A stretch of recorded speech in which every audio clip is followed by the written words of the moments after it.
پاکستان تحریک انصاف کے رہنما چودھری نذیر احمد جٹ نے کہا ہے کہ عمران خان کے معیشت کی بہتری کے لیے اقدامات قابل تعریف ہیں۔ انہوں نے مختصر عرصہ میں جس مہارت اور دانش مندی کے ساتھ کرپشن کے خلاف جنگ کا آغاز عمران کیا ہے، خان تو اس سے ابھی شروع پاکستان ہوا بہت ہے، جلد ایک انہوں نے بڑی کام معاشی شروع طاقت کیے ہیں بن کر اپنے۔ ابھرے گا۔ تقریر نیوز کے آپ نمائندہ کو خصوصی بتائیے ابھی حسیبہ یونائٹڈ آصف نیشن پندیر میں سے بھی اس گفتگو نے کرتے ہوئے بہت چودھری نذیر پازیٹیو احمد جٹ کا کہنا تھا کہ کیا ہے، پنجاب ابھی میں آپ گڈ کی گورننس کے سرکار لیے کو ابھی سب کرنے مزید والا محنت ہے۔ کرنا ہوگی۔ اس کے علاوہ ہماری اکانومی میں بہت سارے لوگوں کو جو پہلے کرپشن میں پکڑے گئے ہیں، ان کو بھی پکڑا، ان پہ بھی ہاتھ سخت کیا ہے، لیکن تھوڑا ٹائم چاہیے عمران خان کو۔ نیا آدمی ہے تو اس نے ابھی انشاءاللہ ہماری اکانومی ٹھیک ہو جائے گی کے لیے باہر اپنے دوست ملکوں میں گیا اور جا کے ان سے جو بھی جس طرح بھی ان سے ہیلپ لی۔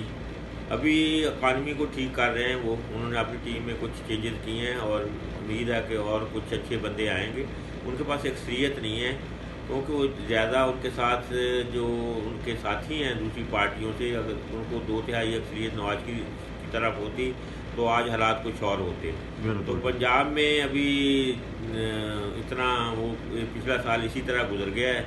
پنجاب میں زیادہ توجہ دینی چاہیے، کوئی اچھے طریقے سے محنت کریں۔ گلزار صاحب ابھی میرا خیال ہے کہ تھوڑا ان کو پتہ چل گیا ہے، سال میں تو وہ کہتے رہے کہ میں انڈر ٹریننگ ہوں۔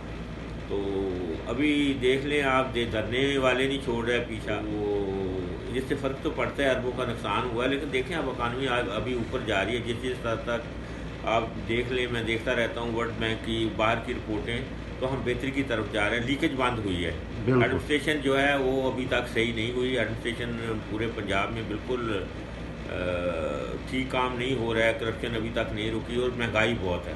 عمران خان کو چاہیے کہ اب مہنگائی پہ زور دے، نیچے دیکھے ذرا، جہاں جو غریب آدمی ہے وہ کم سے کم کھانا کھا کے سوئے۔